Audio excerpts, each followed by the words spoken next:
What's going on, everybody? Drew Hagenbaugh here, back with another video. Now, it is playoff time. Hopefully you guys made the playoffs, and if you did, congratulations. Here's some week 15 waiver wire ads to help you get through the playoffs and win you that fantasy football championship. We're going to start off with our quarterbacks. Our first quarterback is going to be Tua Tagovailoa. He is playing against the New York Jets, and he's about 30% owned, so he should be available in your leagues. Now, he did have a resurgence back against Baltimore a few weeks ago.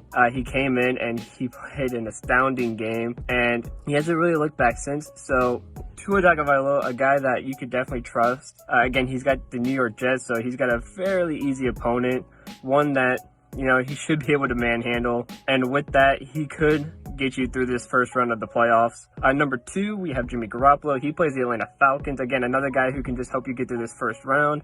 With another easy matchup, he's got the Atlanta Falcons, and Jimmy Garoppolo played very well in the comeback from behind victory against the Cincinnati Bengals in overtime. So Jimmy G could have won that thing in regulation, but Robbie Gould missed a field goal, and then he led the game-winning touchdown drive that secured the victory. He's got Brandon Ayuk, who's been playing very well as of late. Deebo Samuel, who's been a double threat as a wide receiver and a running back, basically. And then, of course, through having back George Kittle has really helped them a lot. So having Jimmy Garoppolo, especially against the Atlanta Falcons, could be a big ordeal, especially with George Kittle getting, back-to-back 100-yard games. So it's huge. So Jimmy Garoppolo, another guy on my radar to help you get through these fantasy football playoffs. He's only 14% owned, so he's definitely out there. And if he is, go and grab him. And lastly, we have Justin Fields. He's 15% owned, and he plays the Minnesota Vikings. Now, Minnesota does give up quite a bit of points to quarterbacks, so this could be a solid matchup, especially if he uses his legs a lot. Now, a lot of you are thinking Justin Fields. He hasn't really been great all season. Well, he has some pretty solid games, especially this past game against the Green Bay Packers, where they put up 30 points on them. Justin Fields had a very good game with over 200 yards and 2 touchdowns. So he played very well, and he used his legs very well as well. Justin Fields, a guy who could definitely get you through it. Again, he's got the Vikings, who allow a lot of points to the run. He's a good running quarterback, and they also give up solid points to quarterbacks anyway. So, and again, a solid matchup for Justin Fields there, and should be able to pick up some decent points. Let's move on to our running backs. Now, our running backs are going to be Ty Johnson. He plays against Miami. Now, the reason why I have Ty Johnson on here is because there's no Tevin Coleman and there's no Michael Carter.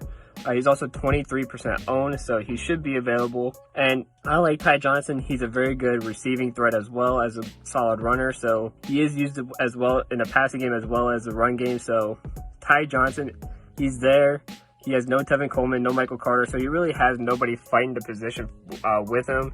So it's basically just him, a guy who's available, and a guy you should probably go and snag up for this first round of the playoffs. Number 2, we have Boston Scott versus Washington. Now, again, no Jordan Howard, no Miles Sanders, potentially. Now, keep an eye on those guys' injuries because they could be available, but if it proves that their injuries are too bad where they can't play, then Boston Scott's going to most likely be the main back. Now, you may have to worry a little bit about Kenneth Gainwell, but ever since Boston Scott's been in that role when there's no Miles Sanders, it's mostly been Boston Scott, not Kenneth Gainwell. So he's only 19% owned. So Boston Scott, a very good runner of the football, a very powerhouse back. And he's solid in the pass game as well. They'll use more Kenneth Gainwell in the passing game, but Boston Scott, a good pure runner. So go and pick him up. He could definitely help out if Howard or Miles Sanders isn't there. And then lastly, we have 2 running backs here, Jackson and Josh Kelley, both the Chargers running backs.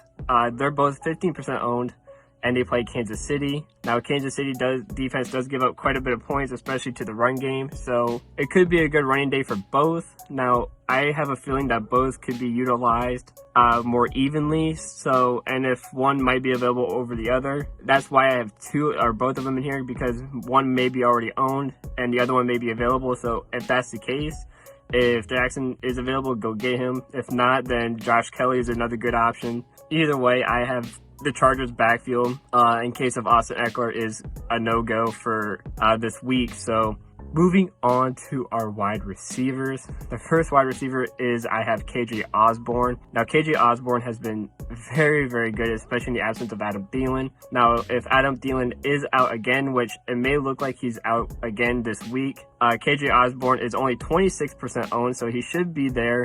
Again, a good guy to have in the first round before Adam Thielen comes back. He's been averaging about 17 points. So he's been very, very good and very, very lethal for the Minnesota Vikings. And a very good number two to Justin Jefferson. So if KJ Osborn's available, KJ Osborn is a guy to go and get. The second guy I have is Jalen Guyton. Jalen Guyton from the Chargers. He plays Kansas City and he's only 14% owned. Again, another Chargers player here. Guyton has been very good for Justin Herbert, and he's been one of Justin Herbert's favorites over a guy like Mike Williams.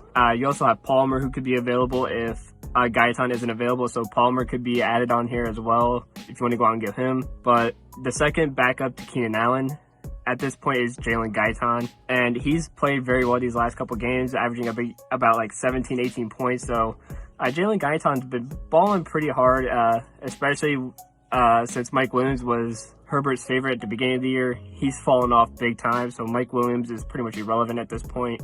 But Jalen Guyton has been a huge step forward for the Chargers. So again, I like Jalen Guyton. He's 40% owned, so he's most likely there. Go get him. And then lastly, I have Jamison Crowder versus Miami. Now, he's 30% owned, and I'm sure a lot of people are like, Jamison Crowder, he hasn't done anything all season. Well, he plays the Miami Dolphins, and the reason why I have him here is because the last time he played Miami, he had 6 receptions for 50 yards and a touchdown. So he averaged about 17 points in that game, and that was against Miami. So he's already had a great game against Miami, and with, Elijah Moore being out, he's more or less going to be the clear-cut number one guy there. So if Jamison Crowder is available, I would go and get him because he does have success against Miami, and he could have a second game where he does pretty well against Miami, maybe gets back into the end zone again. So Jamison Crowder could be a sneaky option here, especially in the flex. Moving on to our tight end. Now, this is a guy I mentioned before, and I'm going to mention again because he's picked it up a little bit here, and he's going to be a big ad. That's Austin Hooper versus the Vegas Raiders. Now, he's 40% owned, so it's going to be a little bit tough to get him. But the reason why I have Austin Hooper here is because there's no Harrison Bryant and there's no David Njoku. Austin Hooper is a clear-cut, obviously number one tight end. And the Browns love to use him, especially as I'm a Browns fan. The Browns love to use him as screen options, and he's a good red zone threat. Obviously, he scored a touchdown against the Baltimore Ravens on Sunday. Yesterday, if you're watching this, basically, he scored a touchdown against the Ravens. He had 50 yards on like 6 catches, 50 yards and a touchdown. So he put up around 16 points. Again, this is his second game in a row where he's put up 15, 16 points. So he's starting to pick it up again to the old Austin Hooper. And he's a guy, if he's available, he's a good sneak ad to get it as a tight end. Again, he's 40% owned, so he might be gone already. But if not, go out and get Austin Hooper. And then lastly, to end this, our defense is going to be Miami versus the Jets. Now, the Miami is 42% owned to 44% owned. Again, the reason why I have Miami is because they play the Jets. And you obviously want to take advantage of the weak team. So Miami versus the Jets. Miami's a top 10 defense. They played very, very, very good recently. And, they got the Jets. That's really all I have to say is they're playing against the weakest team in football. So Miami versus the Jets, the best defense. Go and get them. And guys, that's going to do it for me. I hope you guys enjoyed. Be sure to go watch our full-on podcast for fantasy football with me and Juju. You don't want to go miss that. We go in depth with a lot of this stuff. So check that out. Obviously, hit that like button, hit that subscribe button. It really helps us out a lot. Give us a 5-star review on our Apple Podcasts. And guys, I will see you in the next video.